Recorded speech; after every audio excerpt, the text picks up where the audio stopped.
Odia explainer रे आज आपण मैंने देखा जाउछंती गैंग्स ऑफ पुरी एपिसोड 3 आउ 4।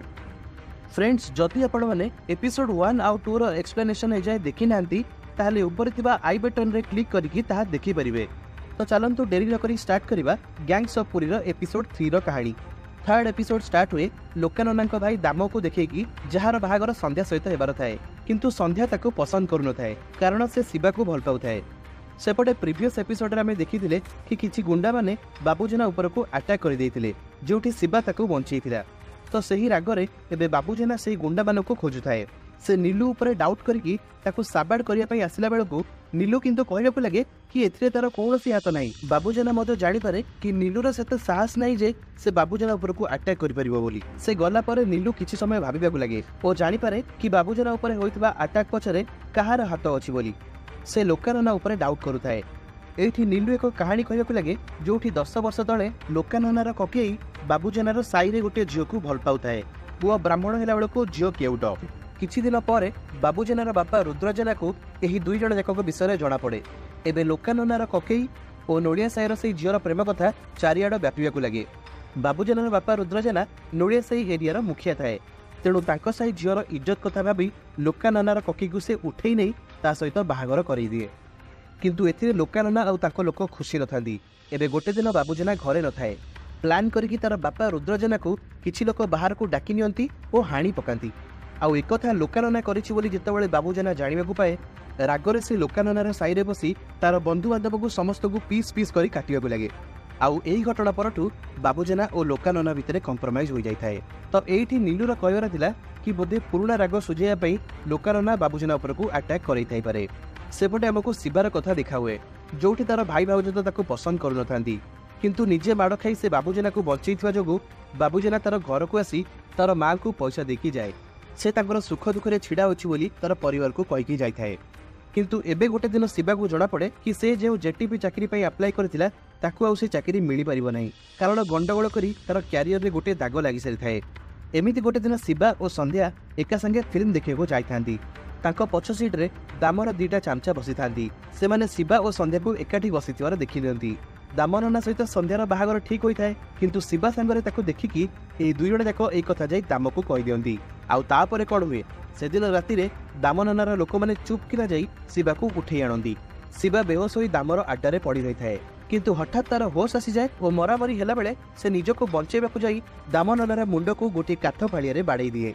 आउ एहा द्वारा दाम सेठी शेष हो जाए और एपिसोड 3 एठी एंड हो जाए। एपिसोड 4 स्टार्ट हुए दामननार डेड बॉडी को देखिकी जोठी तार परिवार लोक चारिपाखे बसिकी रही थांती। लोकानना एई खबर पाई पागल भलिया मंदिररू दौड़िकी आसी थाए। से रागरे खाली शिवा को मारिबाकू चाहुथाए। तार लोक माने शिवा को हाणिबा पाई पूरी सारा खोजी बुलुथांती।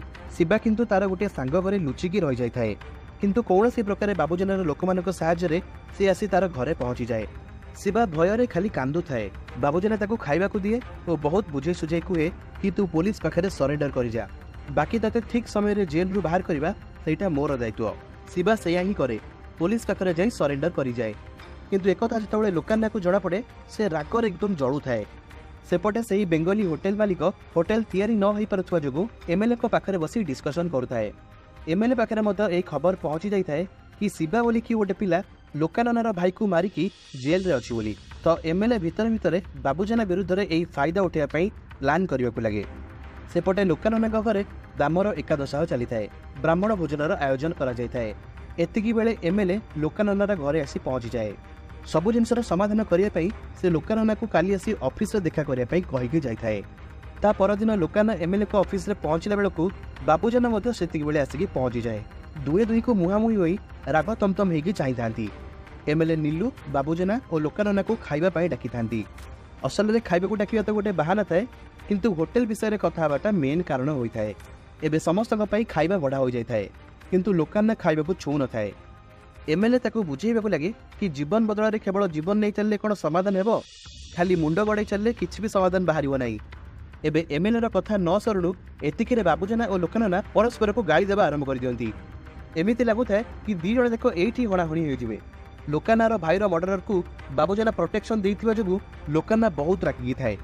से कौन भी प्रकार शिवा को मारिया चाहूए किंतु बाबूजेना कही कि शिवा को मारिया पूर्व तुमको मते सामना करा पड़ो। एबे एमएलए कंप्रोमाइज कथा उठेला बेलू लोकाना खाइबा को फोपाड़ी सेठू चली जाए तो थकी हारी एमएलए एबे से होटेल मालिक को डकाती और बाबूजेना को यही मैटर में किसी साहाय्य करने कहती। बाबूजेना कहवाक लगे कि होटेल तैयारी हेले मोर किसी भी असुविधा नहीं किंतु शर्त होची कि आम साई लोकंर किसी प्रॉब्लम न होगा दरकार होटेल रु 25% फायदा मते मिलिया दरकार आउ आम टका शिवा को जेल रु बाहर करबा होची एमएलए दायित्व आउ एतिकी कही बाबूजेना सेठू चली जाए। तो एमिति भाव में एपिसोड 4 एठी शेष हो जाए। तो फ्रेंड्स यह थिला गैंग्स ऑफ पुरी रो एपिसोड 3 आउ एपिसोड 4 रो एक्सप्लेनेशन।